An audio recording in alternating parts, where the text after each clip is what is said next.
Başlangıçta dünyada insanlar yoktu. Tanrılar kendi işlerini kendileri yapıyordu. Büyük tanrılar olan Anunnaki gökyüzünde hüküm sürerken düşük rütbeli İgigi tanrıları yeryüzünde çalışıyordu. Bu küçük tanrılar Sümer mitolojisine göre tarlaları sulamak için kanallar açıyor, şehirlerin temellerini atıyor ve toprağı işliyordu. Ancak bu işler giderek dayanılmaz hale geldi. Tabletlerde şu sözler yer alır. Omuzlarındaki yük ağırlaştı. Çalışmaya devam edemediler. İgigi tanrıları mızraklarını yere bıraktı. Kazma ve küreklerini bir kenara attı. Tanrıların sarayına yürüdüler ve Enlil'in kapısında toplandılar. Bu isyan tanrılar arasında büyük bir krize yol açtı. Anu, Enlil ve Enki bir çözüm arayışına girdiler. Küçük tanrılar haklı dediler. Bu yükü daha fazla taşıyamazlar. İşte o an bilgelik tanrısı Enki bir öneri sundu. Yeni bir tür yaratalım. Onlar bizim yerimize çalışsın. İnsanlık Sümer mitolojisine göre bir çözüm olarak yaratılmıştı. Bu öneri kabul edildi ve tanrıça Nintu harekete geçti. Bir tanrının kanı ve toprağı birleştirerek ilk insanı yarattı. Tabletlerde bu yaratım süreci şöyle anlatılır. Tanrıların kanı toprağa karıştı. Tanrıça Nintu bu karışımdan insanı yarattı. İnsanlar tanrıların yükünü hafifletmek, onların yerine çalışmak için yaratılmıştı. İlk başta bu plan işe yaradı. İnsanlar tanrılar için tapınaklar inşa etti, adaklar sundu ve düzeni sağladı. Ancak zamanla işler değişti. İnsanlar çoğaldı ve yeryüzü onların sesleriyle doldu. Sümer tabletleri bu durumu şöyle açıklar. İnsanların gürültüsü gökyüzüne kadar ulaştı. Tanrılar bu gürültüden rahatsız oldu. Bu yalnızca bir gürültü meselesi değildi. İnsanlar çoğaldıkça yeryüzündeki düzen de bozulmuştu. İnsanlar arasındaki merhamet kaybolmuş, güçlüler güçsüzleri ezmeye başlamıştı. Adalet unutulmuştu. Tabletlerde bu ahlaki çöküş şu sözlerle tarif edilir. İnsanlar birbirlerine karşı acımasız hale geldi. Güçlü olan zayıf ezer oldu. Enlil bu duruma daha fazla dayanamadı. Bu yaratıklar düzenimizi bozuyor dedi. Onları yok etmeliyiz. Enlil'in ilk hamlesi insanlara salgın hastalıklar göndermek oldu. İnsanlar kırıldı ama yok olmadı. Çünkü bilgelik tanrısı Enki onların yanında duruyordu. İnsanlara nasıl hayatta kalacaklarını öğretti. Enlil bu kez kıtlık gönderdi. Nehirler kurudu, toprak verimsiz hale geldi. Ama yine Enki'nin yardımıyla insanlar bu zorluğu da atlattı.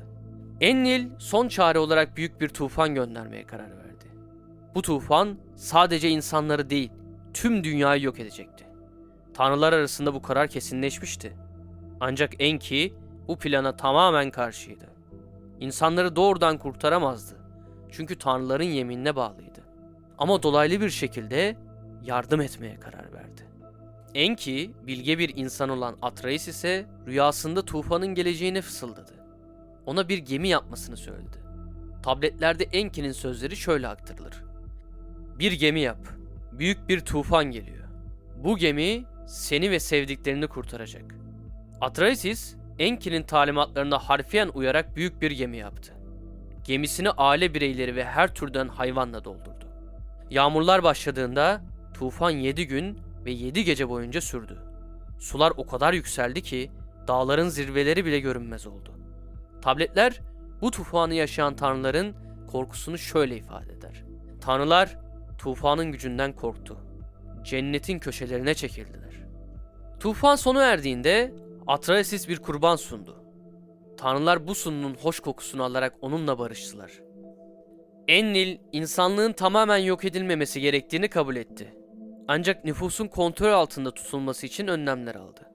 Doğum oranlarını sınırlayan yasalar koydu. Atreides'in gemisi, tufandan sonra yeni bir dünyanın başlangıcını simgeliyordu. Atreides destanı yalnızca Sümerlerin değil, tüm insanlığın ortak mirasıdır. Bu hikaye Babil ve Asur mitolojilerine ilham verdiği gibi İncil'deki Nuh tufanı anlatısına da kaynaklık etmiştir. İnsanlığın direnişi, zekası ve tanrılara karşı hayatta kalma mücadelesi bu destanda derinlemesine işlenmiştir. Atreides yalnızca bir kurtarıcı değil, aynı zamanda insanın tanrılarla mücadelesinin sembolüdür. Bu destan bizlere zorluklar karşısında direnişin ve umudun ne kadar önemli olduğunu hatırlatıyor. Atreides'in hikayesi düzeni koruma mücadelesinin insan olmanın bir parçası olduğunu gösteriyor. Bu hikaye bize ne söylüyor? Belki de tarih boyunca insanlık düzen ve kaos arasında bir denge arayışı içinde olmuştur. Atreus'in cesareti ve bilgelik dolu kararları bizlere yol gösteriyor. Peki siz Atreus'in hikayesinden ne ders çıkarıyorsunuz? Tanrıların gazabına karşı duran bir insanın bu hikayesi insan olmanın anlamını yeniden düşünmemize neden olabilir. Eğer bu kadim ve destansı hikayesini etkilediyse daha fazlası için bizimle kal. Beğenmeyi unutma. Çünkü senin desteğin benim için çok değerli. Düşüncelerini ve yorumlarını benimle yorumlarda paylaş. Birlikte tartışalım. Abone ol ve bildirimleri aç. Böylece yeni videolarımdan anında haberdar ol. Bu videoyu paylaşarak mitolojinin büyülü dünyasını daha fazla kişiye ulaştırmama yardımcı ol. Unutma, her mitin ardında keşfedilecek yeni bir sır vardır. Bir sonraki efsanede görüşmek üzere.